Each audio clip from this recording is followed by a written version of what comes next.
Здравствуйте, уважаемые журналисты.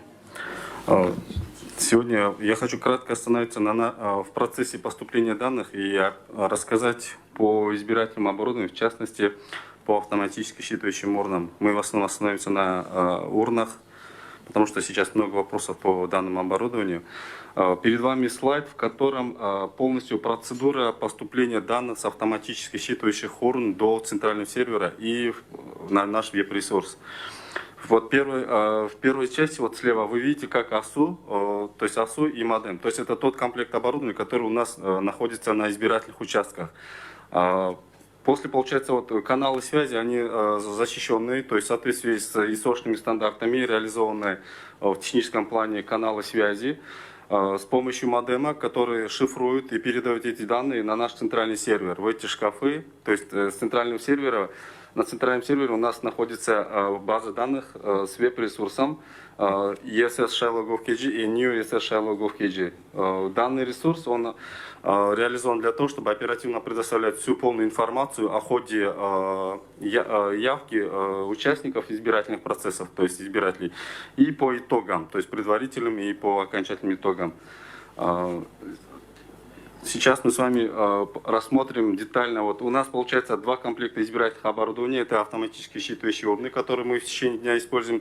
Параллельно используется комплект идентификации. По республике у нас 5716 автоматически считывающих урн роздано на все избирательные участки, плюс 6394 комплектов идентификационного оборудования. Вот здесь мы можем детально остановиться на комплектующих, из которых составлена сама автоматическая урна. Вот первая картинка с левой стороны, вы видите вот сам АСУ, сканер, то есть блок, в котором сканер, термопринтер, все полностью. И нижняя часть это накопитель бюллетня, который тоже состоит из двух частей для действительных и для недействительных бюллетней. Перед вами вот слева в зале два вот этих комплекта мы собрали. Один с меньшим накопителем, другой с большим накопителем. Сканер идентичный в обоих случаях. Сканер, вот здесь уже можете в комплектации видеть, что есть блок, в котором с монитором управляются командные кнопки, которые над оптическим сканером на панели есть, сенсорном, и термопринтер.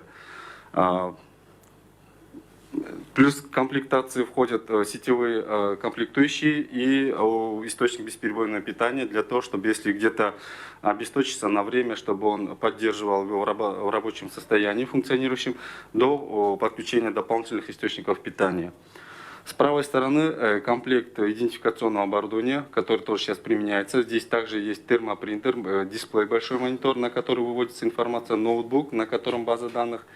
И ридеры, то есть это получается для считывания биометрических данных два ридера. В серверном комплекте это ридер считывания пальцев и обычная веб-камера, которая запрограммирована для считывания геометрии лица. И в клиентских устанавливается также ридер считывания отпечатка пальцев и ридер для считывания просто ID-карт. Если по лицу необходимость будет пройти избирателю, то, соответственно, он направляется на серверный комплект, в котором данная процедура и производится. Здесь два наших основных ресурса, которые они идентичны. Сначала была разработана которая система с левой стороны. Мы сегодня презентовали вам другую систему новую. То есть все данные здесь идентичны, что в той, что в этой системе. То есть эти ресурсы, они у нас публичные, в открытом доступе, все данные можете оттуда получать. Если коллеги, которые были здесь, я часа 3 назад я вам презентовал эти две системы. Здесь мы вам показали по итогам прошедших 4 октября выборах в течение 1 часа времени из 2077 участков было поступление за первый час. Здесь просто в графическом отображении указывается, то есть на сколько минут какие данные уже начали поступать. Здесь необходимо учесть один момент. Почему он идет по нарастающей? Потому что некоторые участки, видите, 20 часов 5 минут. То есть получается, когда завершается голосование завершается после того, когда последний избиратель, который находится в избирательном помещении, на участке, в самом помещении, пока он не пройдет, с участка данные не будут отправлены. При этом данные отправляются только после того, когда все находящиеся в данном помещении наблюдатели от партий, от кандидатов, общественные, международные наблюдатели, если есть, все, которые в помещении пожелают получить данный чек, будет необходимость распечатать. При этом, когда нажимается вот эта кнопка «Распечатать», он его печатает и указывает необходимое количество. Если нет необходимости, мы нажимаем «Уже отказываемся». При этом система, она запрограммирована таким образом, что вы, отказавшись от распечатки чеков итоговых, система автоматически все данные отправляет на центральный сервер, как в предыдущем слайде мы показывали, вот в первом. Аналогичным образом он автоматически отправляется. Сегодня вечером вы это можете посмотреть, потому что мы покажем здесь в онлайн режиме, то есть данные, когда будут отправляться, данные будут здесь сами меняться в цифры. То есть с одной стороны будут показываться, со скольких участков данные поступают, с другое количество будет меняться для кандидатов, кто сколько набирает. После как мы получаем, у нас вот система, это скрин со старой системы, видите, с левой стороны столбец АСУ. Он у нас будет заполняться по мере того, с какого участка данные будут получаться. С правой стороны, это с левой стороны. С правой стороны, где ручной подсчет, он будет, как Турчан Камилевна заметила, после как будет подведен ручной подсчет. И после, получается, данный подсчет сканируется и направляется на наш сервер. И здесь, вот видите, вкладка стоит «Показать протокол». При нажатии вы перейдете на наш другой ресурс, и все вот эти оригиналы, скан-версии оригинала документов будут уже опубликованы в данном ресурсе. Вот кратко по работе и по получению данных с автоматически считывающих урн. Если есть вопросы, пожалуйста, задавайте, мы готовы будем ответить. Был вопрос журналистов Кипресс, я не знаю, вот пока спрашивали по поводу Каракола, по поводу АСУ, вы спрашивали. Там был такой момент, получается, данная урна, пока последний, то есть бюллетень полностью не пройдет в отсек для бюллетеней, то есть либо в основной, либо дополнительный, он пока не перейдет. Там внизу экрана, где показывается, сколько бюллетеней принято, оно счетчик не считает. Скорее всего, то, что ваши коллеги, или я не знаю, кто-то им сказал, там надо было им зафиксировать. Почему? Потому что они, если бы зафиксировали бы, они бы это поняли бы. Почему? Потому что в Караколе тот момент, когда сказали, что бюллетень сначала принял и обратно вернул, его заново отпустили. Получается, когда он до конца не прошел в данный отсек, то есть не упал вниз, счетчик у него не сработает. Потому что он при калибровке он берет длину бюллетня, чтобы полностью считать. Почему? Потому что не полностью посчитав данные по бюллетню, бюллетень принеси, бюллетню, он просто его не примет. Почему? Потому что чтобы бюллетень полностью прошел и посчитал АСУ, необходимо в бюллетне, это вот тестовый бюллетень, с правой стороны вот эти клетки видите, он вот это все считать должен. По мере того, как считает, вот есть еще защитные наши отметки, пока полностью он не прошел, он по ним данные не даст.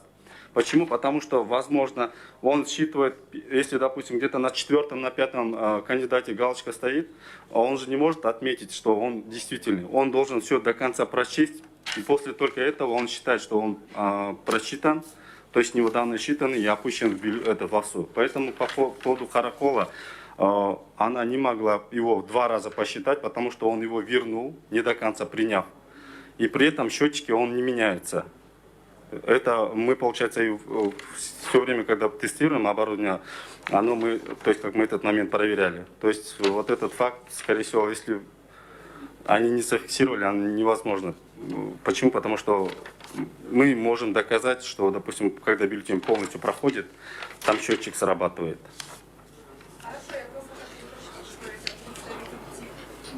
Вы же понимаете, человеческий фактор здесь существует, как бы каждый человек интерпретирует как бы по-своему, да, какая информация, то есть, может быть, они неправильно сказали или выразились. Перед парламентскими выборами говорилось о том, что... Извиняюсь. Юра, где микрофон? Вот, гарантийный срок этих считающих урн уже истек. Это неправильное было рассуждение некоторых наших с вами граждан. Получается, почему? Автоматический считывающий урны — это то же самое с обычный ноутбук, допустим, да, компьютерное программное обеспечение, железо, сканер, и на них нету никаких вот таких гарантийных сроков. Это же не продукты там быстрого портящие, да, допустим, ставятся месяц, неделя, год. Здесь программное обеспечение есть, которые годами работают нормально. Ну, их просто как бы апгрейд делают, то есть обновляют, улучшают. В данном случае, когда речь шла по поводу сертификатов, по законодательству, если оборудование ввозится на территорию республики, то, естественно, в первый раз он получает сертификат о том, что он не наносит никакого вреда, то есть ни в плане электропользования, в части питания, да, то есть мощностей, чтобы не обесточить какое-то здание. Или, допустим, он не излучает настолько большие магнитные амплитуды, что может повлиять на здоровье там, пользователей или людей. Да, вот. В этом плане, конечно, сертифицируется и дается. У сертификата не бывает срок годности на данное оборудование, потому что АСО — это то же самое, как и компьютер со сканером. То есть он просто собран иначе, чем этот ноутбук со сканером. Да, вы дома можете же сканер использовать, и ноутбук же. Вот аналогичным образом данное оборудование тоже. И срок сертификации на него мы можем просто еще раз повторно получить в том случае, если мы внесем кое-какие коррективы, то есть структурные его, структуры его в программном или в самом аппаратной части, тогда нам необходимо будет провести еще раз сертификацию. Так как в 2015 году эти оборудования были получены, и мы, получается, никаких изменений не вносили, соответственно, нет необходимости повторно проводить сертификацию. Тот сертификат, в соответствии с которым мы применяем, он действителен и поныне получается. Просто люди неправильно понимают, что так же, как на продукты быстропортящиеся, что необходимо каждый год на него получать. Ну, это нормы сертификации. Асқар мырза, ушул маалыматтарды кыргызчада берип койсоңуз деп суранып атышат. Журналисттер бул телеканалдар үчүн өтө маанилүү. Сертификация. Караколдо жана болгон ошол случай боюнча айтып кетсек, бул автоматташтырылган урнада ошол жерде өзүндө счетчиги бар. Ошол счетчикке жанакы биздин участкалык шайлоо комиссиянын мүчөлөрү туура эмес маалымат берген да журналисттергечи. Айтып кетүүчү нерсе, ал жерде сканерде могу бюллетень толугу менен өтүп чыкмайынча жана сканердин дисплейинде ылдыйжаанда, оң жак ылдыйжаанда санагыч бар, ошол жерде сандарды көрсөтөт да. Бул бюллетень толук өтүп бүткөндөн кийин ошол жерде сан өзгөрөт. Жана караколдо болгон ошол нерсе боюнча айтып кетүүчү нерсе, бул бюллетень толук өткөн эмес. Ошол себептен тиги жерде жана эсептөөчү устройство эсептеген эмес да, жабдыктын өзүнүн бөлүгүчү. Ошон үчүн айтып кетүүчү нерсе, бул туура эмес маалымат УШК тарабынан берилген журналисттерге. Алар ойлогон түшүп туруп кайра чыкты деп. Түшкөндөн кийин бул бюллетень толугу менен ошол урнанын ичинде эки бөлүк бар да, же жарактуу же жараксыз бюллетень түшө турган. Ошол бөлүкчөгө түшмөйүн тиги жердеги жана счетчик эсептейт да мунучу.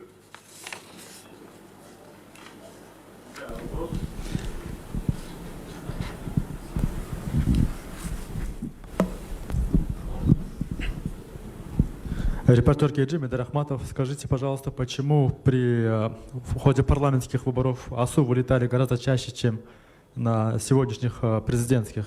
Даже вот в Карасуйском районе, помню, АСУ не работало, и там вручную загружали эти бюллетени, еще в соцсетях видео обсуждалось, и тут отвечали сотрудники МВД, кажется. Спасибо. Мы, получается, после каждой выборной кампании проводим тестирование на работоспособность данных автоматически считывающих урн. По итогам парламентских выборов, которые состоялись 4 октября, мы после, получается, тоже эти оборудования проводили, тестирование, где были поломки, по ним, конечно, тогда было заменено где-то 8, если память не изменяет, 8 АСУ мы заменили. Вообще было где-то 38 случаев, когда думали, что он не работает. Но это был человеческий фактор, мы можем это отметить. Почему? Потому что когда специалисты техподдержки или же, допустим, операторы, которые сразу понимали, в чем суть проблемы, они его решали. 8 случаев было, это мы заменили. Почему на этот раз уменьшилось это количество? Потому что по итогам того тестирования мы выявили некоторые, вот, допустим, вот такие моменты по тем АСУ, которые вот, были инциденты такие маленькие. Мы их просто, получается, подкорректировали, что, ну, в аппаратной части. Соответственно, сейчас более-менее, ну, относительно меньше, чем 4 октября 2020 года были такие случаи. Данный комплект оборудования, он никак не дает возможности. Почему? Потому что именно исключить вот этот момент мы в 2015 году его внедрили. Вот проводится калибровка данных автоматически светящих урн, и он, один бюллетень, даже если два попробуйте, мы можем это продемонстрировать, он принимает плотность той бумаги, то есть того бюллетня, и при первичной калибровке, почему она производится, он распознает данный бюллетень, и больше он не опускает. Если вы попробуете два опустить, то он сразу вам выдаст информацию, что там больше, и он вам обратно вернет данный бюллетень.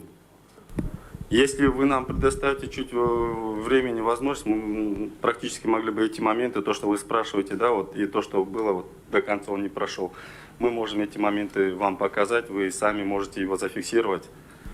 Вот, если, конечно, предоставите нам времени, у нас очень сжатое время. Давайте, коллеги, тогда на перерыве мы попробуем технически тоже сделать это. Да, конечно. Скажите, пожалуйста, вы сказали, что данные с участков поступают в онлайн-режиме, правильно? Да. То есть непрерывно? Да, непрерывно будут. То есть они поступают на сервер, далее сервер отражает все цифры на сайте, правильно?